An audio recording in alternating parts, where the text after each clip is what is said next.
Se cumplen 2 años del hallazgo del cuerpo de Devani Escobar en la cisterna del lúgubre y sospechoso e inquietante Motel Nueva Castilla. A partir del 9 de abril de este 2024, medios de comunicación recordaron que el caso de Devani sigue sin resolverse y comenzaron a aparecer diversas notas y videos, todos vacíos, todos sin mayor indagación de lo sucedido. Incluso cuando entrevistan a los padres de Devani, no hacen más que las preguntas más básicas. Parece que por mero trámite o para llenar espacios. Prácticamente todas las notas que han aparecido desde el día 9 de abril de 2024 hasta el 21 de abril, día en que finalmente aparece el cuerpo de Devani, no aportan nada. No hay trabajo de periodismo en ellas, ni investigación. Ni siquiera están enterados del seguimiento que al menos medios independientes, principalmente de YouTube, le dan al caso de Devani Escobar. Todas las notas mencionan que a 2 años se sigue sin justicia. Recuerdan lo sucedido y terminan con alguna pequeña declaración del señor Mario Escobar o la nota de su candidatura. Pero no hay más. ¿Por qué? ¿Por qué si en aquel momento le dieron tanta cobertura, lo mediatizaron, exigieron ruedas de prensa, iban al lugar de la desaparición, del hallazgo, se metían en todas partes, hoy se conforman con solo hacer una pequeña nota no mayor a 3 minutos? ¿Por qué si el caso de Devani se le llamó emblemático, el más mediático, llegó a diversos países, fue comparado con el caso Peña Cos y el caso de Paulette Guevara, los medios lo cubrían 24/7, seguían a los padres de Devani en la búsqueda? Recordemos la cantidad de notas, de en vivos desde el lugar de la búsqueda que se hacían e incluso se televisó en vivo por diversos medios cuando apareció el cuerpo de Devani. En cambio ahora se conforman con pequeñas notas a modo de seguimiento. ¿Por qué nadie ha investigado más allá? ¿Por qué nadie le ha dado por buscar a todas aquellas personas que participaron la noche de los hechos? ¿Por qué si el caso fue tan emblemático, hoy guarda un inquietante silencio? Entiendo el silencio por parte de las autoridades que actualmente investigan el caso, el sigilo legal de la investigación y todo eso. Pero ¿por qué ante un caso como este nadie ha hecho una investigación independiente? Una de las declaraciones más interesantes que hemos podido ver en estos días es la que el señor Mario Escobar le dio al medio El Financiero. Escobar compartió que hay diversas hipótesis sobre los hechos que tuvieron como desenlace la muerte de su hija y dijo: esperamos que de alguna manera ya dentro de esas hipótesis pueda salir algún responsable. Se perfilan 3 o 4 hipótesis. Y una declaración más que es la que hoy estaremos analizando.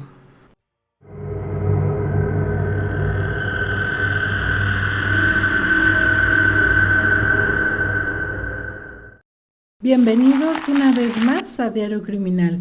Como ya vieron en el intro, vamos a retomar el caso de Devani Escobar.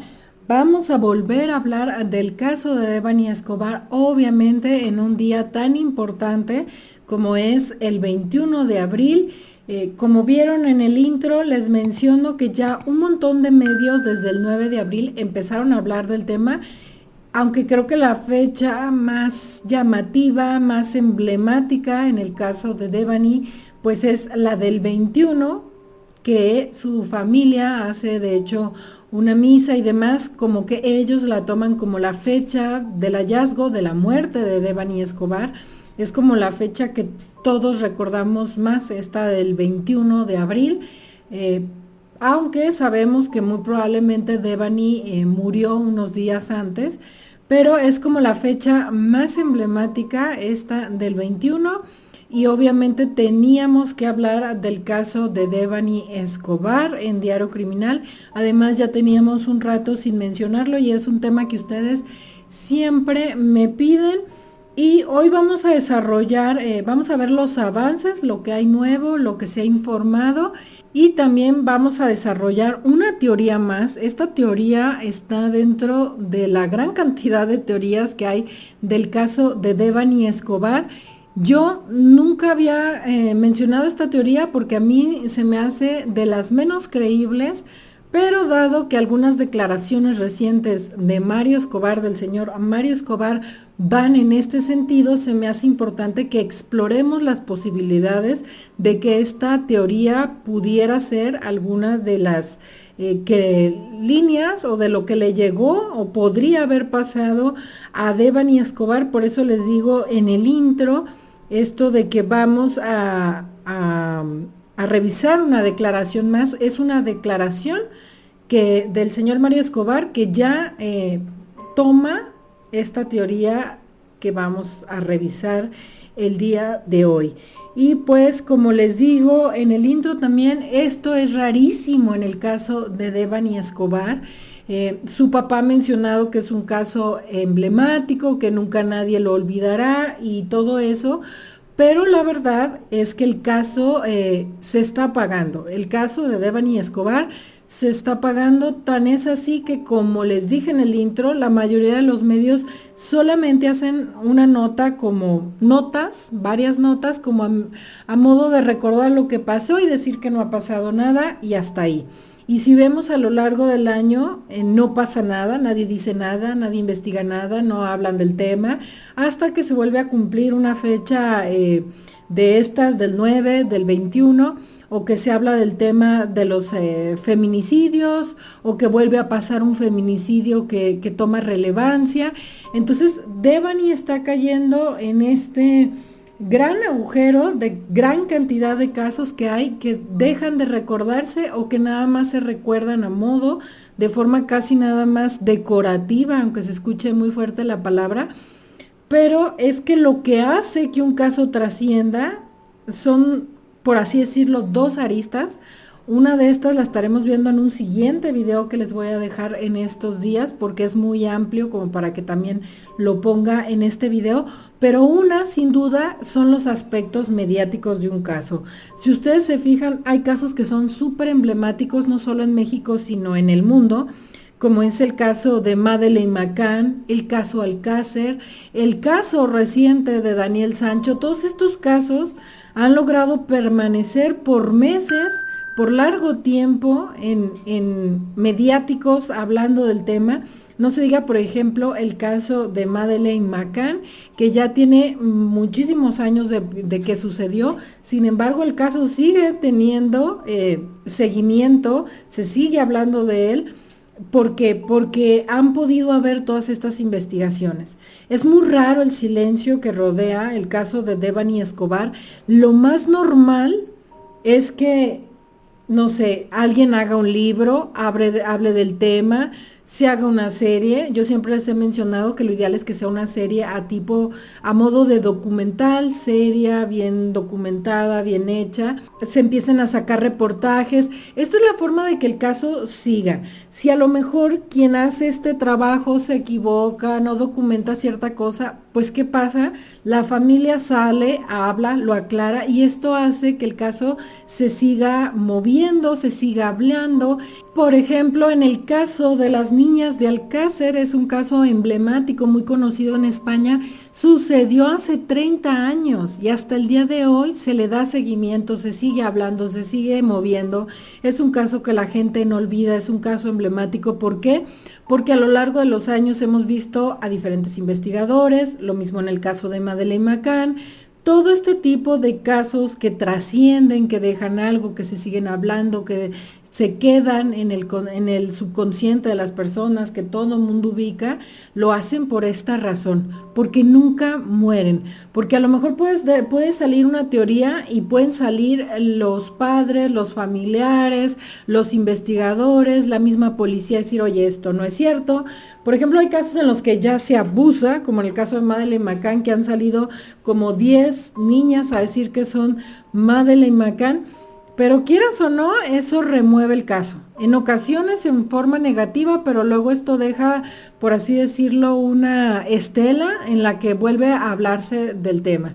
Y el caso de Devani está muriendo muy rápidamente, así como llegó como una explosión mediática, de la misma forma se apaga, porque no hay nadie que hable de él, o sea, no hay nadie más que algunos cuantos canales aquí en YouTube, incluido este, que pues bueno, le da seguimiento a lo que el señor Mario Escobar dice, lo tratamos de desarrollar, seguimos caminando por las teorías, pero no hay investigación como tal. O sea, nosotros estamos aquí sentados en nuestras sillas y nada más podemos hablar de lo que trasciende, ¿no? Pero se supone que hay periodistas en Nuevo León que van a otros lugares, que se pueden dirigir a Nuevo León, documentales, libros, personas que participaron en el caso, y ya nada de esto sucede.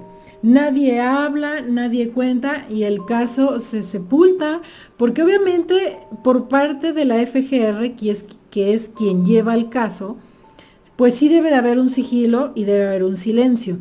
Y pues sí, obviamente ellos en algún momento van a salir y van a decir lo que pasó fue esto, esto, esto, esto.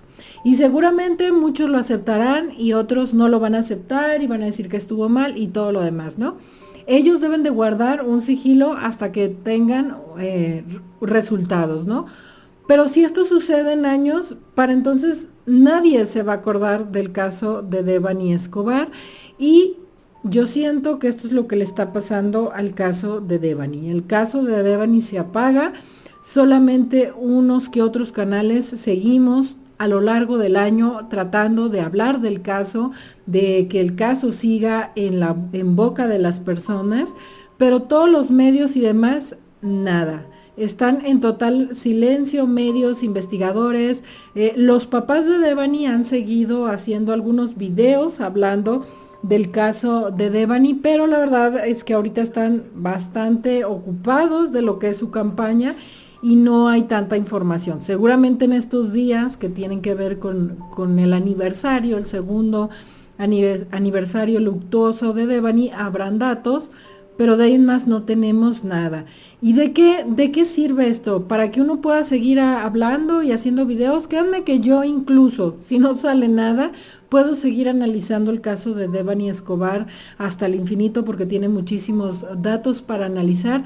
Pero si no hay más datos que atrapen a la mayoría, a la gran cantidad de personas, que las mantengan atentas, pues el caso deja de ser mediático. Y cuando un caso deja de ser mediático, te alejas mucho más de la posibilidad de poderlo resolver. Porque quieras o no, la presión mediática, la insistencia de las personas hace que los casos sigan ahí. Por ejemplo, un caso muy conocido en México es el caso de los 43.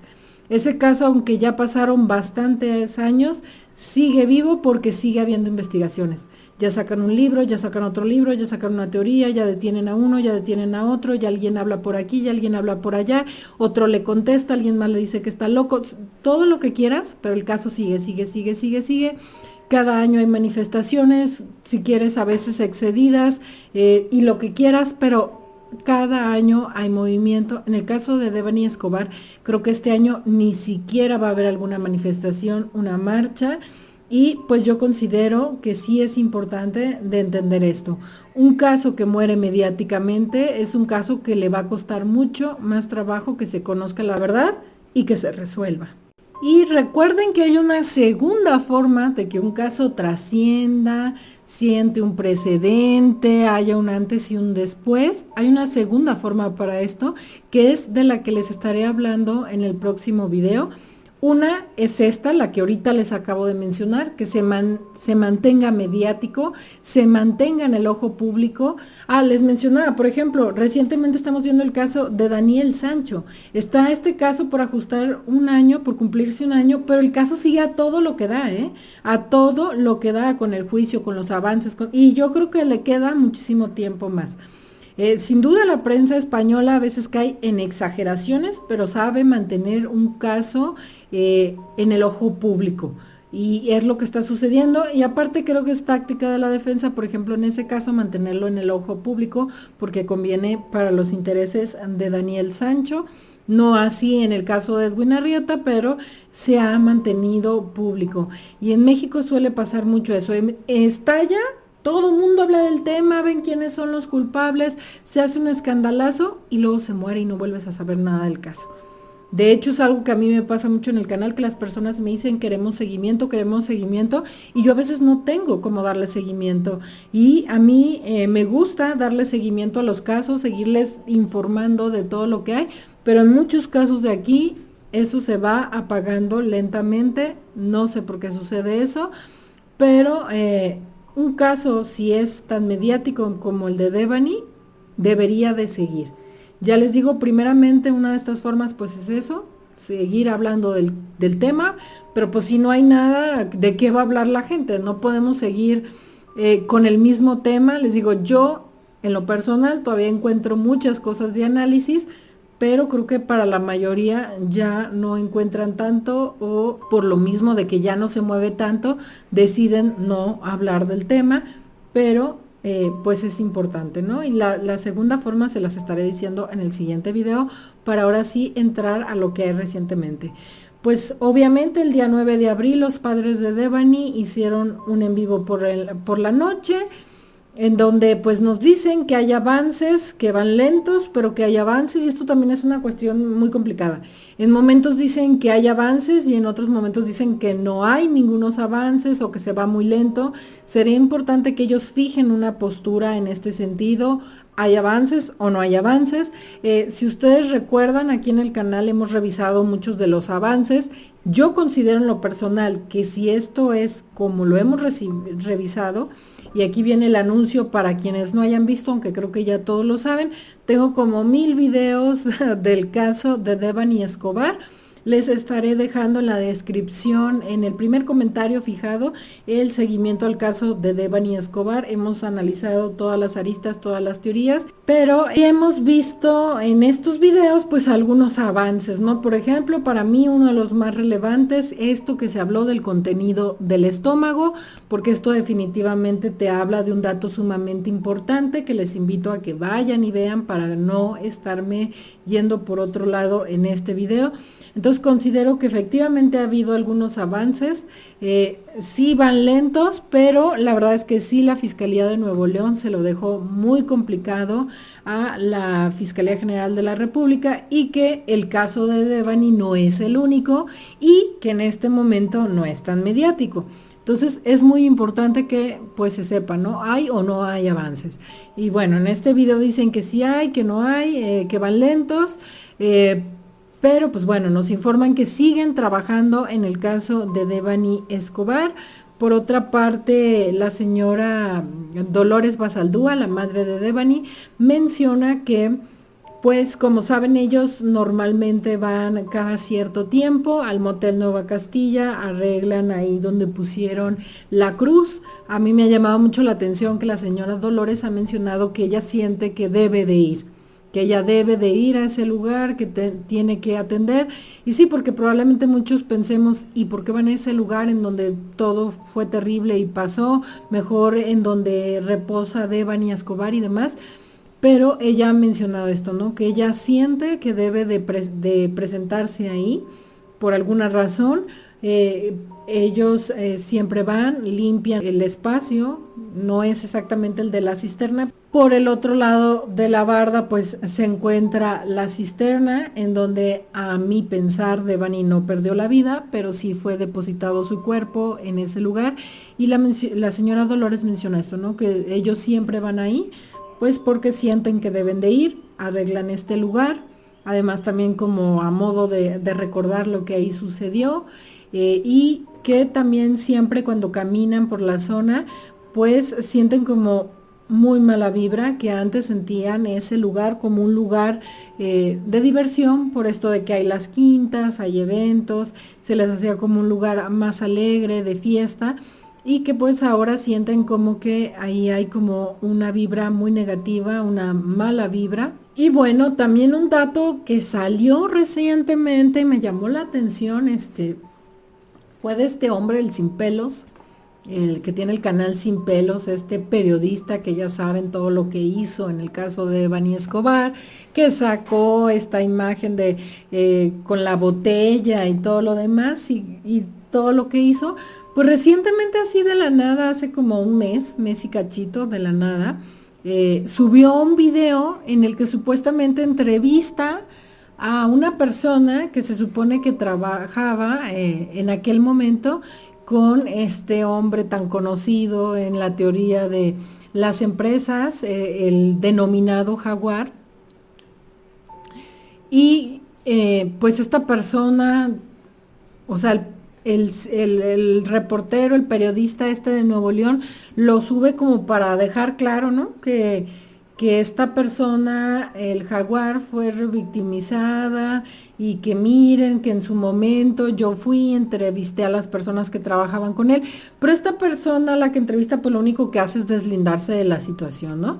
Lo único que dice es, pues yo trabajaba con él, de repente me enteré de todo lo que pasó, yo para no correr riesgos me separé, pero pues si él no tiene nada que ver, podemos volver a trabajar, ¿no? Es todo lo que dice y pues ya, ¿no? Sube este video, no sé con qué fin, no sé para qué, parece como para intentar ayudar a limpiar la imagen de esta persona que por las redes sociales se vio involucrada. Pero, pues bueno, me llamó la atención, ¿no? Que subió ese extraño contenido hace poco tiempo. Este periodista de Nuevo León, pues subió ese extraño contenido. Y pues ahora sí vamos con la teoría que vamos a revisar hoy, que se me ocurre revisarla por una nota que da el señor Mario Escobar.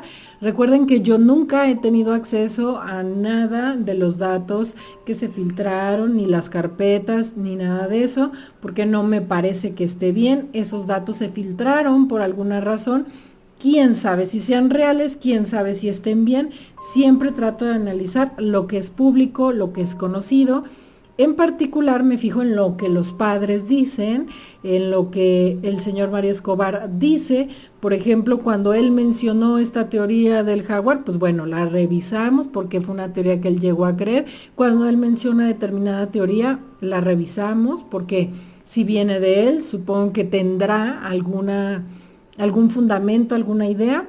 Y pues bueno, esta teoría que vamos a revisar el día de hoy viene de una entrevista que él le dio al medio Vanguardia MX. Es publicada por Araceli Chantaca y se titula ¿Cuál es el trasfondo del caso de Devani Escobar?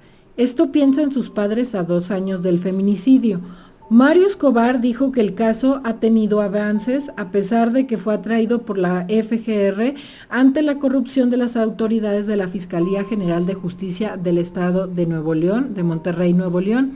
A 2 años de la desaparición y feminicidio de Devani Escobar Basaldúa, sus padres Mario Escobar y Dolores Basaldúa lamentaron que no existan avances en el caso y no descartan que exista un trasfondo como la trata de blancas, la prostitución y hasta la venta de órganos, involucrados en el hecho registrado en el 2022. Este medio La Vanguardia les pregunta, ¿cómo han sido estos 2 años de lucha en contra de la impunidad en el caso? A lo que ellos contestan. Aprendimos muchas palabras que no conocíamos, como desaparecidos, feminicidios, trata de blancas, venta de órganos, impunidad, inseguridad. Todo eso lo aprendimos en estos dos años. A veces nos mencionaban algunas de esas palabras y no sabíamos a qué realmente se referían, pero ahorita ya sabemos que hay muchos desaparecidos y siguen desapareciendo a diario. México es un país de feminicidios, que en México hay mucha corrupción, según lo que dijo el señor Mario Escobar. Agregó que han descubierto que en las fiscalías locales en el país son un asco. Las fiscalías son unas corruptas, unas ineptas a nivel nacional y se tiene que enterar todo el mundo.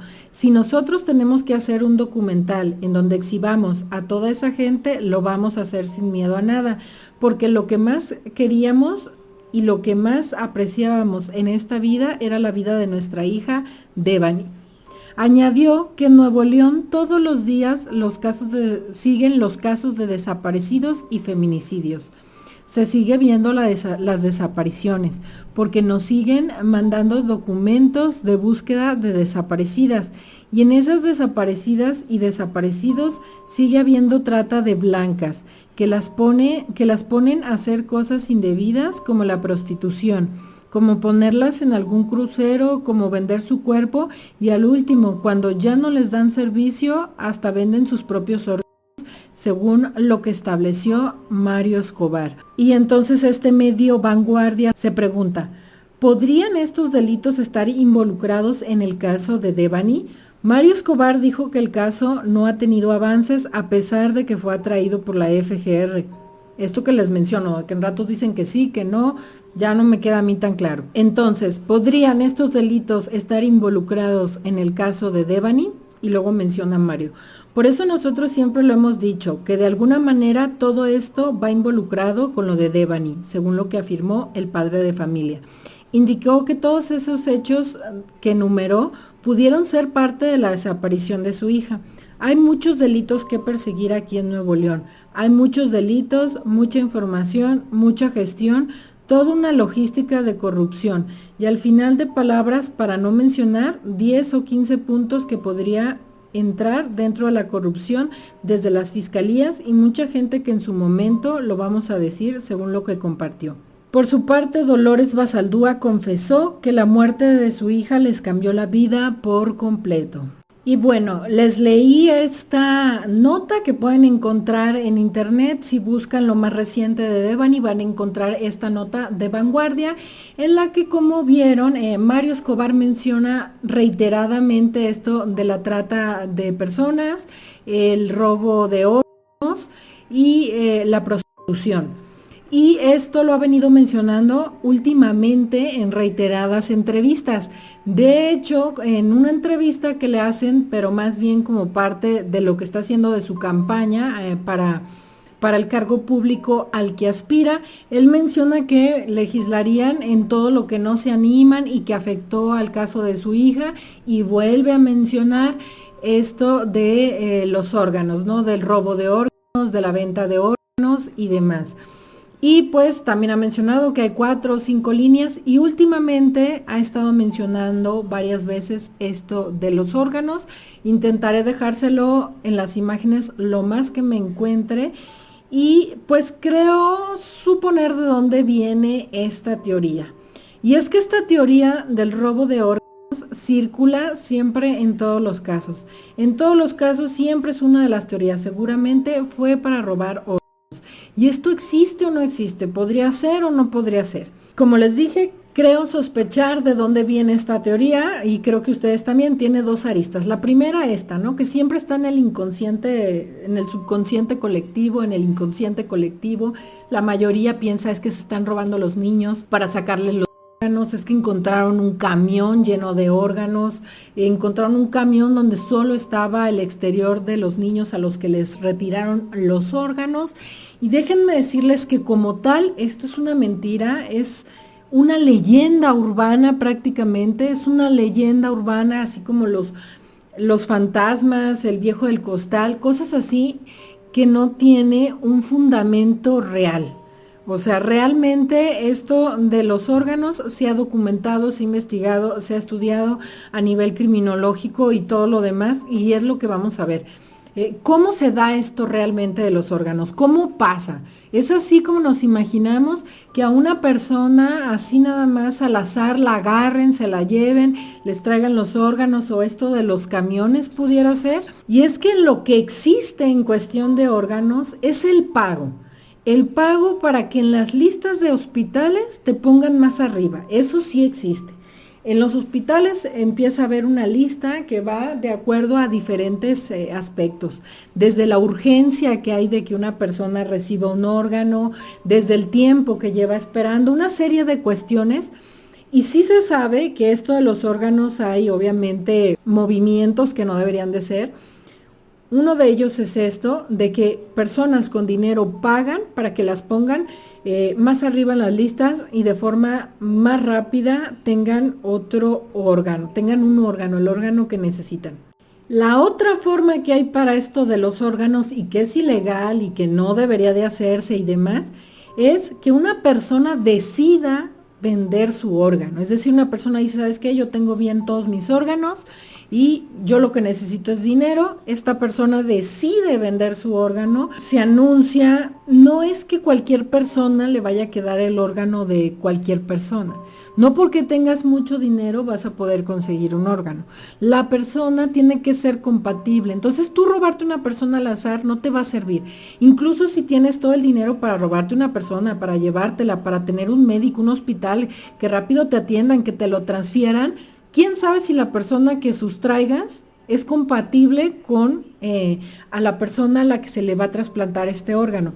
Entonces, las personas que deciden vender sus órganos de forma ilegal lo hacen anunciándose, luego aparece un comprador, esta persona se hace estudios, se ve que sean compatibles, se organizan, se ponen de acuerdo y también hay seguramente médicos que lo hacen de forma ilegal en hospitales bien establecidos, porque un órgano no lo puedes sacar y meter en una bolsa y va a sobrevivir, no, ni en un torso ni nada de eso, porque también, por ejemplo, en el caso de Daniel Sancho decían que por esa razón el torso de Edwin no aparecía, porque dentro estaban los órganos y que los iban a utilizar para algo. No, si ya cortas el flujo sanguíneo, esos órganos no sirven, se echan a perder en cuestión de minutos, de segundos.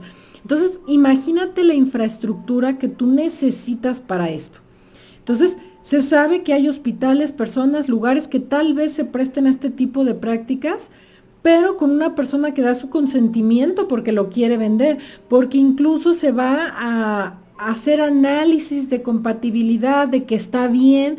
También si esta persona que quiere vender el órgano tiene una enfermedad, pues no va a aceptar a aquella persona ricachona que tomen su órgano enfermo y se lo pongan, ¿verdad? Y al contrario acaben por hacerle un mal a la persona. Entonces esto de que agarren a una persona así nada más y es que nuestras mujeres nos las están robando porque les están sacando el órgano, eso no existe así como tal. O sea, existe que personas paguen para ponerse más adelante de la lista, existe que una persona decida vender sus órganos de forma ilegal, pero con su consentimiento. O sea, para que Devani hubiera tenido que ser víctima de algo así, Devani hubiera tenido que estar de acuerdo y hubiera tenido que haber pasado por todo un procedimiento.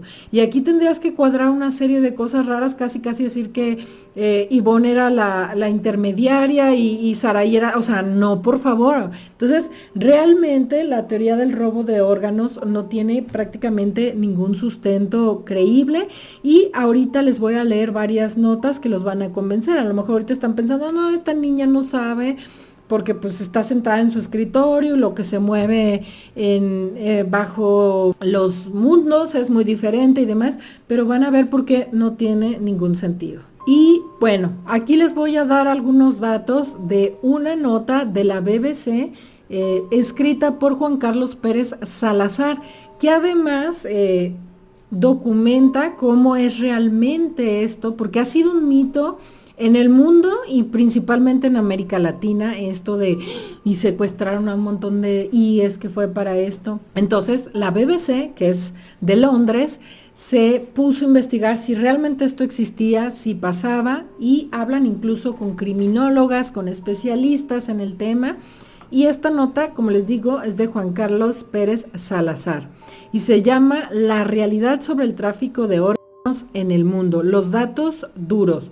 Alicia Verdú, una criminóloga española especializada en trata de personas y tráfico de órganos, quien hizo una investigación sobre el tema, calcula que del total de trasplantes de órganos, al menos el 10% se realiza de manera ilegal, una cifra que asume es mucho mayor en América Latina por sus niveles de corrupción, pobreza y debilidad en el sistema judicial.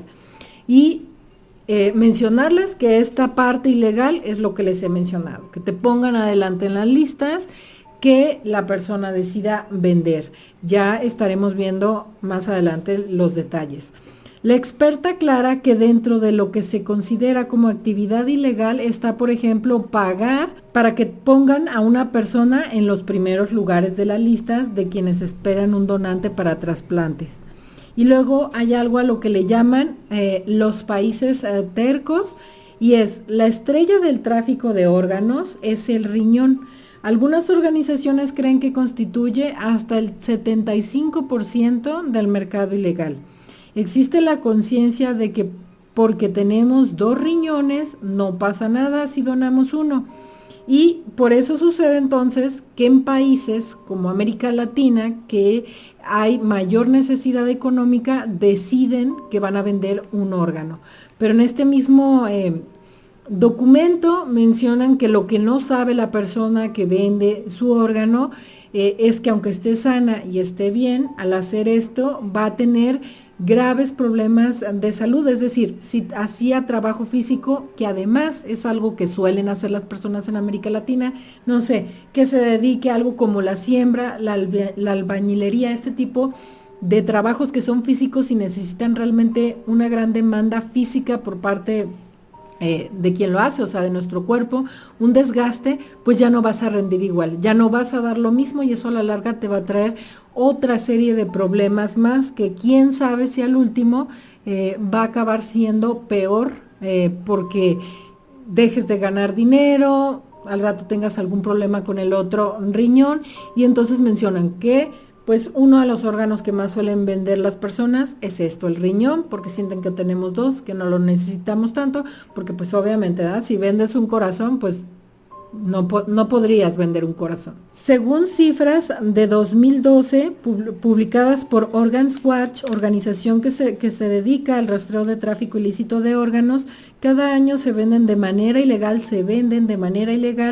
de 15,000 a 20,000 riñones en todo el mundo. Y luego dentro de este mismo artículo hablan con una jurista mexicana, Alicia Elena Pérez, que hace algunos años representó a México en negociaciones del protocolo de la Comisión de los Derechos del Niño, que incluye el tema de tráfico de órganos. Y esta persona menciona que efectivamente los países que hacen menos este tipo de ventas, porque literalmente venden sus órganos, son países como Bélgica, Suecia, Dinamarca, Japón, Canadá, Nueva Zelanda, y que también pues hablan del tema, ¿no? Que no están negados a que sucede, pero hay otros países que por el extremo están países como Pakistán, la India, China y Países Bajos que dicen que esto no existe, que esto no pasa. Para nada, de ninguna forma, ¿no? O el extremo de nosotros que decimos que sucede todo el tiempo, ¿no? Sin embargo, dice este reportaje de la BBC, sin embargo, tanto la jurista mexicana como Alicia Verdú, la criminóloga que es especialista en el tema, y todos los especialistas consultados por la BBC Mundo están de acuerdo que hay algo que no existe, que es el robo de órganos para trasplantarlos. Y el artículo de la BBC, que de hecho ustedes lo pueden encontrar si le ponen en internet, así le ponen BBC tráfico de órganos, les va a salir este estudio, este reportaje que se hizo, pues también consultan a otra persona que conoce el tema, Pérez Duarte, que es una respetada académica investigadora del Instituto de Investigaciones Jurídicas de la UNAM, que en algún momento cuando estuvo en alguna fiscalía se dio uno de estos tremendos escándalos de la nota roja, donde hablaban de que muchas personas empezaron a decir que niños o hijos, hombres y mujeres, habían sido secuestrados con la finalidad de, pues esto, quitarles los órganos para venderlos. Cuando esta persona empezó a realizar todas las investigaciones necesarias para saber si esto realmente estaba pasando, de hecho dice que le costó mucho trabajo lograr que las personas hablaran del tema, porque pues primero se acercó a las fuentes, a quien empezó a hablar de este tema en los medios y que revelara las fuentes y que le dijera quiénes le habían dicho, luego llegaba con estas personas y decían que no les había pasado a ellos, que les había pasado a alguien más, y seguía el hilo, iba con las personas que dijeron, que le dieron la información a estos reporteros, que es que fue a fulanito, iba con fulanito a ver si es cierto, oye, que a ti te robaron tu hijo y que fue para... No encontró absolutamente nada de esto. No existía, no había denuncias porque una gran multitud de niños hubieran desaparecido. No había nada. Era básicamente un rumor, de personas que empezaron a decir, se están desapareciendo niños y faltan niños y faltan niñas y es para esto. Y un reportero llega y empieza a generar la nota y se arma un escandalazo, pero en realidad no estaba sucediendo. Entonces menciona esta persona, Pérez Duarte, que cuando vio que todo esto era un chisme, entonces decidió tomar otra ruta, que era la de hablar con los expertos. Y dice, empecé a buscar a médicos, cirujanos, especialistas en trasplantes, para que me explicaran la viabilidad de eso. No hay uno solo a la fecha que diga que es posible. Todos decían, el protocolo de trasplante es muy complicado como para poder lograr eso, llevarse a alguien y quitarle un órgano, porque pues bueno, se te echaría a perder, como les dije. O sea, los órganos tienen que mantenerse en un estado óptimo, prácticamente como si se estuviera usando, como si se estuviera con flujo sanguíneo y todo, porque si no, empieza a morirse y ya no sirve.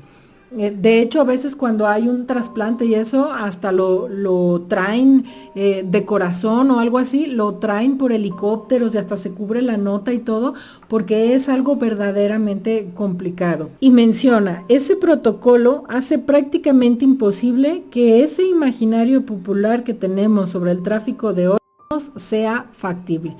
Además de todas estas dificultades, recuerden que la persona que se supone que es elegida al azar debe de coincidir y ser compatible con la persona que va a recibir el órgano. Esto hace totalmente inviable eso. Pero hay aún más datos. En el tiempo en que Alicia Elena Pérez estuvo en Ginebra, entró en contacto con multitud de organizaciones internacionales y nunca pudo encontrar un solo caso comprobado de robo de órganos, ni en niños ni en adultos. Otro mito que revisa este artículo de la BBC es la bañera con hielo. Otro mito urbano relacionado que investigó el profesor Cortázar es el del muchacho extranjero que tras una noche de farra con una joven a la que conoció en una ciudad que visitó como Río de Janeiro, Dallas, Buenos Aires, Ciudad de México o Barcelona, se despierta en una habitación de un hotel sumergido en un baño, en una bañera llena de agua y hielo y le han extraído los riñones. Aquí lo que está de fondo es la sexualidad irresponsable del muchacho, según lo que se explica. Y menciona, y es que en cada leyenda hay algunos elementos reales y otros totalmente ficticios. Se empiezan a contar de tal forma que empiezan a verse como verdaderos. Es decir, en esta leyenda se crea con la finalidad de decirle a los jóvenes que no se deben ir de fiesta, emborracharse, porque les podría pasar eso. Pero a lo largo del tiempo la gente deja de decir, o sea, deja de pensar que sea malo lo de emborracharse y demás, pero se queda con el elemento de que roban los órganos, ¿no? Y menciona, un elemento que sí es cierto es el tráfico de órganos, que es distinto al robo de órganos. Entiendo como la posibilidad de que alguien pueda acceder a un órgano sano pagándole a otra persona que se lo done. En los más de 15 años que llevo investigando estos temas, esta persona es Francisco Cortázar, tampoco se ha topado con un solo caso comprobado de robo de órganos. Y luego en este artículo viene una parte que le llaman de la vida real y cuentan cómo se daría en todo caso este tipo de acciones, esto de el tráfico de órganos, y mencionan un caso en el que se dio, pero como en todos los casos, siempre es una persona que decide vender los órganos. Es decir, una persona con su consentimiento dice, yo necesito vender este órgano por esta cantidad, si hay alguien que me lo compre. Otra persona dice sí, suele haber intermediarios porque sí mencionan que esto se hace a través de los hospitales. Y aquí viene una parte muy, muy importante que dice, los estados podrían llegar a participar en este sentido. Es decir, que hay una persona que está hospitalizada, es como el caso que narran ahí, nada más que yo trato de resumírselos porque si les digo todo, el video quedaría demasiado largo. Una persona que está hospitalizada, que necesita un órgano, Y personas que andan en los hospitales, a las que les llaman intermediarios, se acercan a estas personas y les dicen, oye, yo conozco a determinadas personas que sí quieren vender sus órganos, ¿te interesaría o no? Ya esta persona adinerada dice que sí, que está interesada, contactan con la persona que de mutuo consentimiento decide vender sus órganos y se ponen en contacto, hacen todos los estudios que se necesitan para ver si son compatibles, si no están enfermos, todo lo demás. Esta persona se acerca a un hospital y aquí vendría, como por así decirlo, el que algunos estados se hicieran de la vista gorda, ¿no? Que en ciertos hospitales, ciertos médicos saben que este tráfico sucede, que las personas venden y otras compran y realizan los trasplantes y nadie supo nada y el Estado se hace loco y demás. Y de hecho, en el mismo artículo dicen que estas personas lo ven como es mi cuerpo, yo decido qué quiero. Si para mí es más importante conseguir el dinero que quiero y yo decido vender un riñón, ese es mi asunto. No tendría por qué importarle a alguien más, porque hay un consentimiento, porque obviamente esto es perseguido como un delito, se ve mal, no debería de hacerse, los médicos que lo hacen estarían actuando mal y todo lo demás. Entonces, ese sería el sentido en el que el Estado se haría el omiso. El saber que una persona decidió hacerlo, que un médico efectivamente trasplantó a esas personas, e incluso la persona que decide hacerlo está ahí en recuperación, se le da el tratamiento para que se recupere y se va a su casa. Entonces, ese sería el sentido en que los gobiernos, por así decirlo, participarían. Por lo cual, en todo caso, si fuera algo así lo de Devani, como les dije, hubiera Devani estado de acuerdo, lo hubiera aceptado, se hubiera preparado, lo hubiera anunciado, hubiera pactado un precio. Las personas que vimos a lo largo de la noche serían las personas que estaban preparando lo que estaba pasando, y no tiene ningún sentido porque no sería en un lugar así, sino más bien en un hospital, no sería en un motel, no sería en las quintas, no habría fiestas, no habría alcohol, no habría nada de esto. Entonces realmente lo que vimos ahí no puede ser eso, porque requeriría que Devani lo hubiera pactado y que por alguna razón hubiera salido mal. Entonces, pues no tiene ningún sentido. Y en todo caso, suponte que lo pactaron y que de ahí del motel se la llevaron a un hospital y todo salió mal. Aquí habría el consentimiento o el hacerse de la vista gorda de parte del Estado. Y recordarles que pues Mario Escobar siempre ha estado como en buenos términos con Samuel, ha dicho que todo está bien, de hecho va por el partido de Samuel al cargo que está buscando. Entonces, este sería el sentido de todo esto de los órganos.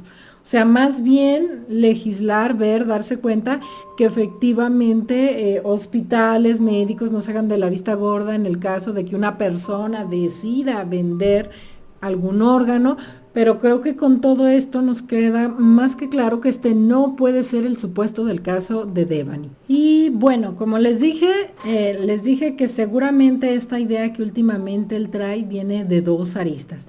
Una, esta que ya revisamos, que es esta que está en la idea de muchas personas que creen que existe de esta forma de que agarran a cualquier persona y es para eso, que ya vimos que no tiene sentido, que no puede ser, que la persona tiene que haber sido estudiada, revisada, que no es que puedas mantener un órgano en buen estado por mucho tiempo, ya todo eso, ¿no?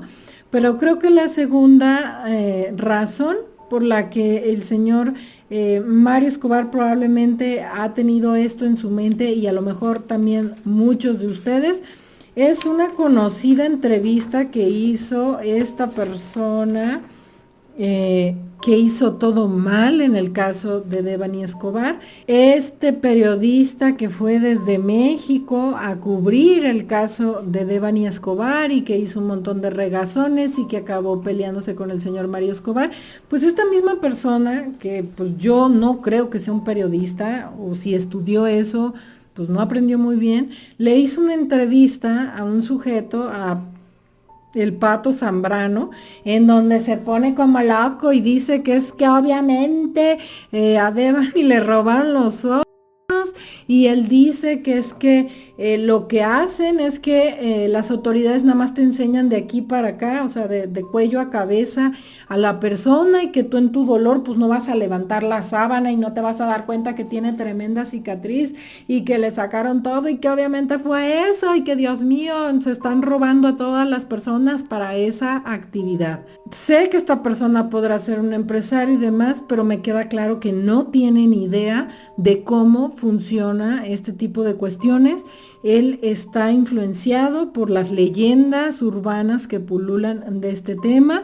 Esta persona periodista irresponsablemente lo entrevista y lo deja decir una sarta de loqueras porque pues ninguno de los dos tiene conocimiento de cómo se da esto realmente. Estas dos personas entran en un delirio mutuo que se alimenta, y a la vez este hombre Pato Zambrano trata de hablar de sí mismo y, o sea, realmente creo que esta persona en esa entrevista dijo, ¿sabes qué? Como este tema está pegando, me voy a meter a decir esto.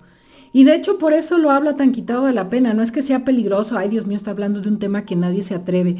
Lo hace porque a lo mejor sabe que eso no existe y nadie lo está persiguiendo y a nadie le está importando lo que dice en lo más mínimo, y por eso se anima a decirlo y por eso no le ha pasado nada. Y lo otro, que no es periodista, que todo le acepta y que, ay Dios mío, no me digas en serio, ay no, ya no hay que salir de nuestras casas. Entonces esto, como vieron, pues tampoco tiene ningún sentido. O sea, ya revisamos este artículo y ustedes pueden revisar este artículo y todo lo que hay referente a este tema como tal no existe de la forma que les han pensado, de se están robando a los niños, se están robando a nuestras mujeres, se los están llevando. Encontraron un camión y estaba solamente los cuerpos vacíos, porque a todo no, esto no existe así, no es así.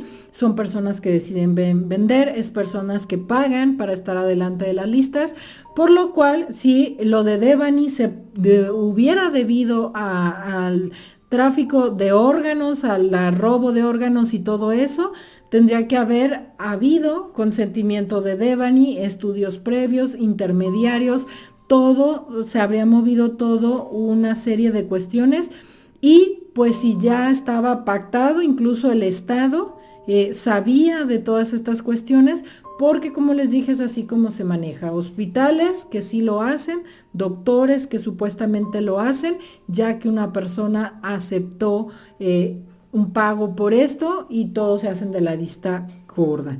Así que no tiene sentido.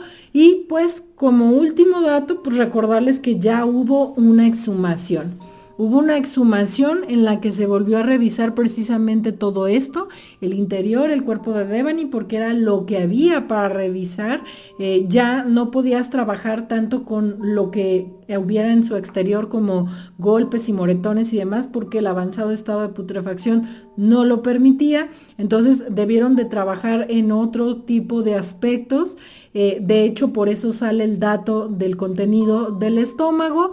Y pues había como 3 médicos forenses, 2 del INCIFO y el famoso perito aceptado por la ONU, internacional, Nájera. Esos 3 peritos, en todo caso, se hubieran abierto ese cuerpo, revisado ese cuerpo, porque me queda claro que lo abrieron, porque supuestamente se revisó el contenido del estómago, ni modo que no se hubieran dado cuenta que no había órganos.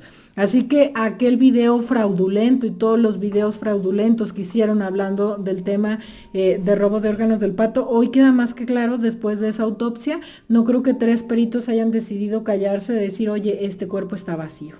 Así que bueno, pues no tiene ningún sentido esa teoría. Teníamos que analizarla. Sé que es parte de las muchas teorías que hay en el caso de Devani Escobar, que era una gran red de algo, ya sea para una cosa, para otra, pero una gran red y que no sé qué. A mí siempre se me había hecho totalmente improbable.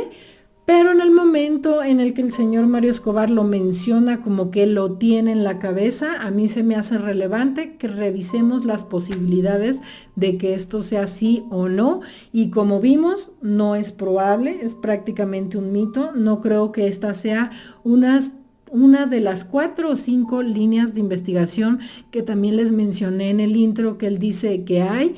Me llama la atención que sean tantas, pero bueno, dice que hay 4 o 5 líneas de investigación.